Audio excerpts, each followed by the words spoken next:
This is DD India. You're watching Express News, a program where we bring for you top 100 news of the day. I'm Tanvi Taneja. Let us begin. Prime Minister Narendra Modi is on a visit to Indonesia. On the second day of his visit to the country, Prime Minister Modi was conferred the Bintang Adipurna of the Republic of Indonesia, the country's highest honor. Prime Minister Modi dedicated the honour to fellow Indians and said it belongs to the sentiments of the people of Indonesia to the historic and intimate ties between India and Indonesia.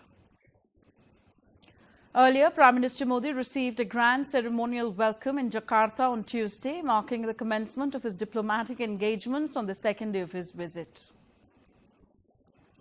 The ceremonial welcome took place in the presence of Indonesian President Prabowo Subianto, who personally led the reception for the visiting dignitary.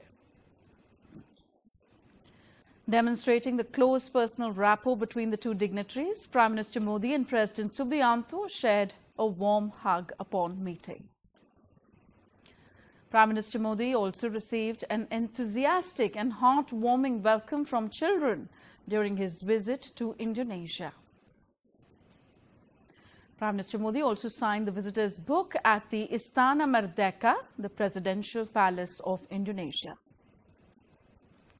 Prime Minister Narendra Modi held bilateral talks later with Indonesian President Prabowo Subianto, focusing on strengthening bilateral relations, trade and investment. Prime Minister Modi and the Indonesian President also held high-level delegation-level talks in Jakarta. Both leaders witnessed the exchange of several bilateral documents, including maritime safety and security, space cooperation, defense, steel, supply chain, and rare earths. After the exchange of agreements, both leaders delivered a joint statement. Prime Minister Modi, in his remarks, said that the comprehensive strategic partnership forged between Delhi and Jakarta in 2018 is now taking a new flight. Prime Minister Modi further said for both India and Indonesia, defeating poverty and ensuring that welfare schemes reach every citizen are the highest priorities. Prime Minister Narendra Modi also announced that a campus of India's prestigious Indian Institute of Management, Bangalore, will be established in Indonesia. Indonesia's president praised Prime Minister Narendra Modi's leadership, saying he has closely followed Prime Minister Modi's work and drawn inspiration from India's development journey. The Ministry of External Affairs said India and Indonesia exchanged 20 key agreements and outcome documents covering defense, manufacturing, maritime security, higher education, among others. Prime Minister Narendra Modi arrived at the complex Parliament Republic Indonesia, where he addressed the Indonesian Parliament, strengthening Indo-Pacific ties and defense pacts. Addressing the Indonesian Parliament, the Prime Minister said India and Indonesia stand together at a pivotal moment in history. He noted that the next 25 years will be crucial for shaping the future of both the countries. Referring to Indonesian President Prabowo Subianto's remarks on copyright made earlier in the day, Prime Minister said his friendship with President Prabowo transcends all boundaries of copyright. Later, the Prime Minister will also interact with members of the Indian diaspora at a community event in the Indonesian capital. The Reserve Bank of India has announced it will auction 32,000 crore rupees worth of dated securities on July 10th to raise funds under its borrowing program. In business news, Indian indices ended in red on Tuesday. At close, the Sensex declined 104 points to settle at 78,181. The Nifty was down 32 points to close at 24,399. At the forex market, the Indian rupee strengthened 43 paise to settle at 94 rupees 97 paise against the US dollar on Tuesday. The US dollar index is trading near 100.95 level on Tuesday. Gold spot trades at $4,163 per ounce globally, while in India, gold price stands at 146,000 Indian rupees per 10 grams amid volatility. Global silver spot stands at $61 per ounce, and in Indian multi-commodity exchange it stands around 216,000 Indian rupees per kilo as prices ease on the Fed outlook. On the global energy market, Brent crude trades at $72.9 per barrel, while US crude is at $69 per barrel as US-Iran talks ease supply fears. Asian stocks were mixed on Tuesday as Japan's Nikkei 225 index gained to around 68,500 level, while Hong Kong's Hang Seng index slipped as chip rotation weighed on the market. European stocks were also trading mixed, with the Stock 600 index around 650, Germany's DAX hitting 25,800 as rate hopes buoyed sentiment. The cryptocurrency market traded higher on Tuesday, with Bitcoin at $63,219 and Ethereum at $1,782. Moving to international news, Ukraine launched more than 400 drones towards Russia's capital Moscow, the city's mayor said on Tuesday. An attack by 6 Ukrainian drones caused a fire at an industrial enterprise in Russia's Kaluga region, southwest of Moscow, overnight on Tuesday. Meanwhile, Ukrainian strikes killed one person in Russia's Belgorod region after Moscow launched retaliatory strikes that killed dozens in Ukraine. Russian forces have captured the settlement of Petro-Ivanivka in the Kharkiv region of Ukraine, as per the Russian news agency Interfax on Tuesday. World leaders have gathered for the NATO summit in Turkey's capital Ankara, with defense spending, support for Ukraine and regional security dominating the agenda. US President Donald Trump will meet with Ukrainian President Volodymyr Zelensky while in Turkey this week for the NATO summit to make a renewed push to end the Ukraine conflict. At the summit in Ankara, NATO and the US announced tens of billions of dollars in new arms deals. NATO chief Mark Rutte insisted European countries are delivering on their promise by bolstering military budgets and moving to take more responsibility. NATO's Mark Rutte also said that several allies are committed to working together to acquire, store, transport and manage stockpiles of critical defense material. NATO launched a new multinational strategic airlift fleet of Airbus A400M aircraft to significantly boost the alliance's collective air power and logistics capabilities. As the Iran-US conflict continues, talking to media in the White House, US President Donald Trump renewed his threat of military action as Tehran projects defiance following the funeral of Supreme Leader Ayatollah Ali Khamenei. Responding to Trump's threat, Secretary of Iran's Supreme National Security Council said that they speak to the people of Iran with respect or they will respond in another language. Meanwhile, in Lebanon, 4 people, including a school principal, were killed in an Israeli strike on a vehicle in the southern region. A Saudi-flagged crude oil tanker was damaged around Strait of Hormuz on Tuesday near Oman after another tanker struck in same area, as per maritime security sources. Ships from Japan's and China's coast guards faced off near disputed islands on Tuesday, with each claiming they drove out the other's vessels that had intruded into their territorial waters. Sri Lanka launched an investigation on Tuesday into its deadliest prison riot in years, as the death toll from the clashes between rival drug gangs rose to 27.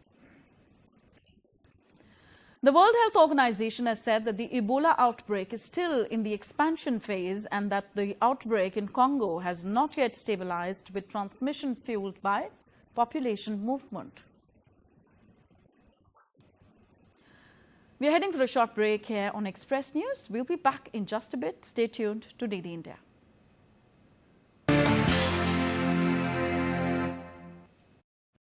This week on Defence Dynamics, India is fast-tracking its next-generation defence shield with new indigenous acquisition, strengthening air defence, counter-drone capabilities and battlefield surveillance. In geopolitics, India and Japan are entering a new strategic phase, transforming their partnership into a pillar of Indo-Pacific security through defence co-development and maritime cooperation. And DRDO's indigenous MP-80GM is set to give Indian infantry a powerful new fire-and-forget tank killer, boosting battlefield lethality and defence self-reliance. All this and much more this Wednesday at 8 p.m. IST only on DD India.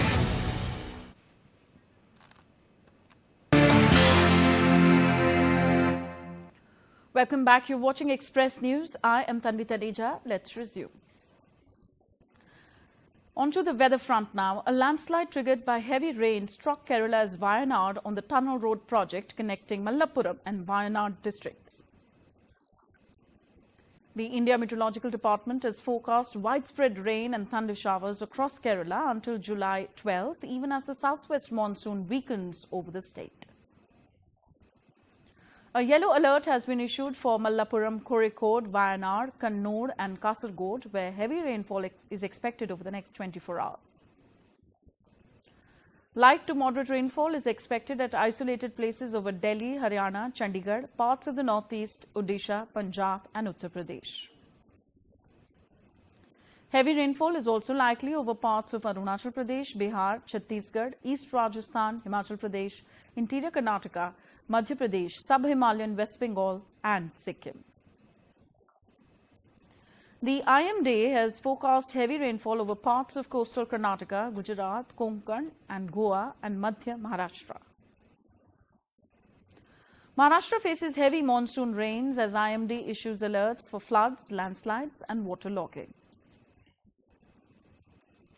Meanwhile, all government, municipal and private schools and colleges in Mumbai have been declared closed today to ensure the safety of students.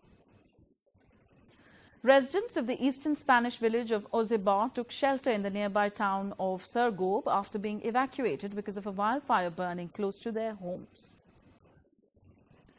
Spain's weather agency on Tuesday declared a top-level red heat alert in 3 eastern regions and predicted that temperatures would rise above 40 degrees Celsius. Canadian astronaut Jeremy Hansen, part of NASA's Artemis II moon mission, is retiring from the nation's space agency. In Vietnam, Truong Son Commune, the Bru Van Q community preserves traditional bamboo flute music with elders passing ancestral melodies and chants to younger generations. Vietnam sees strong potential in the halal market with Lam Dong's clean agriculture, standardized production and traceability supporting entry opportunities. Vietnam's Green Hero Garden turns food waste into a circular agriculture model, reducing waste while supporting community education and disadvantaged groups. Vietnamese universities are blending traditional heritage with modern design, with students showcasing creative projects inspired by cultural values at Creativity Flow exhibition. At Hanoi Horse Club, specially trained horses help children with autism and cerebral palsy build strength, confidence and connection through rehabilitation. Ulaanbaatar's expanded Healthy Children Rehabilitation Center can now serve 4,000 children annually with modern care services. Hong Kong has revised pool guidelines after a lightning strike carrying temporary closure conditions for outdoor pools. Renault EV has completed a 1,000-mile UK journey using solar-generated electricity, showcasing EV battery storage and smart charging technology. Chilean content creator Ariel Ossis turned his childhood dream into reality by covering his new Mazda 3 with Panini stickers after traveling across the country to collect them. The Indian Embassy in Baku hosted the Great Indian Mango Festival, bringing the authentic flavors of India's celebrated king of fruits to Azerbaijan. With celebrations underway on the 91st birthday of 14th Dalai Lama, Tibetan Buddhist monks at the Doordarshan Monastery in Shimla, Himachal Pradesh, offered special prayers for the long life of the Dalai Lama. Preparations for Baripada Rath Yatra, Odisha's second largest chariot festival after Puri, are underway as artisans complete 3 grand chariots for the July 16th celebration.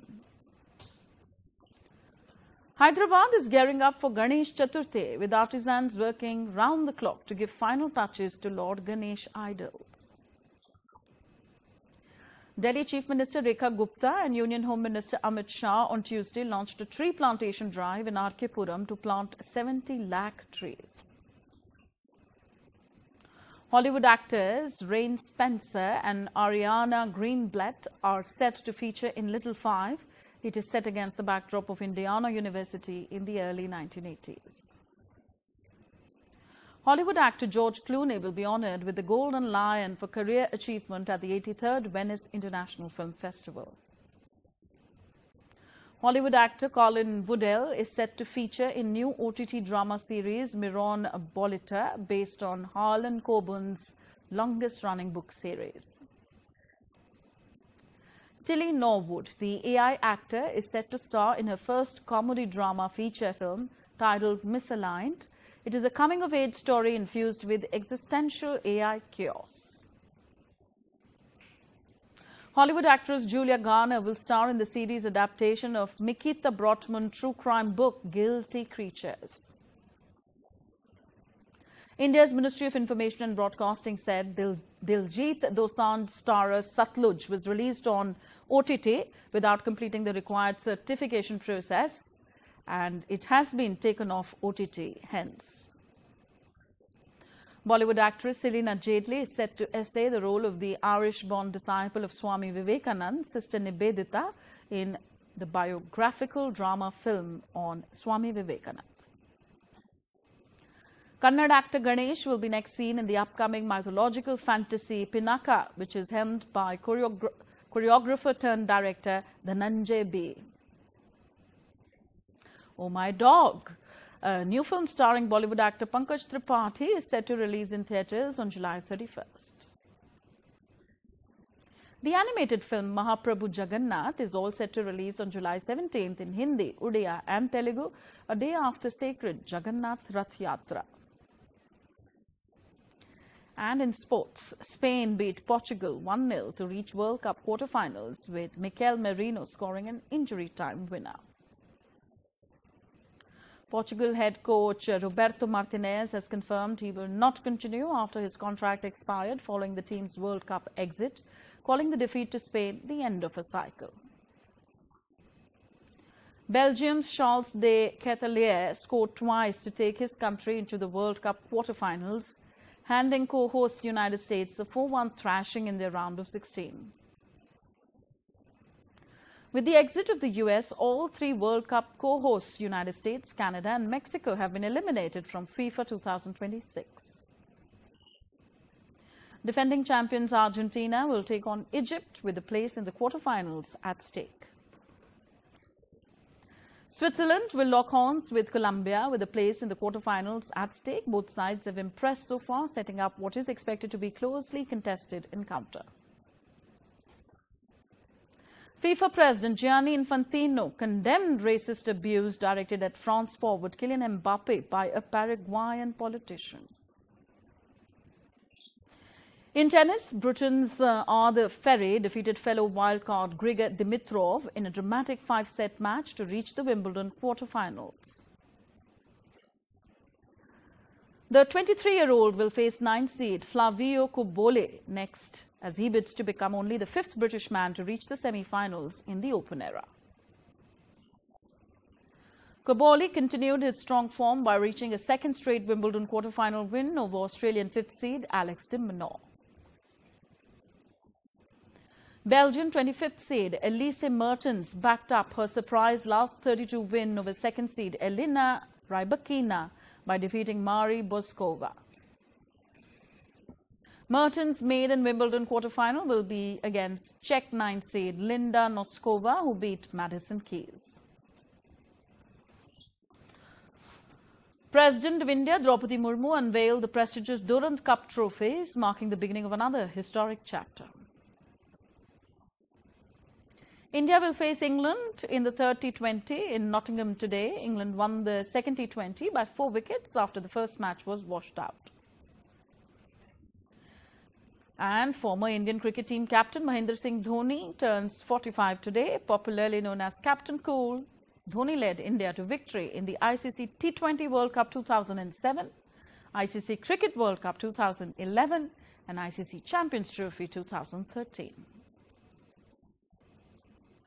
That's it in this edition of Express News. Thank you for tuning in. Namaskar.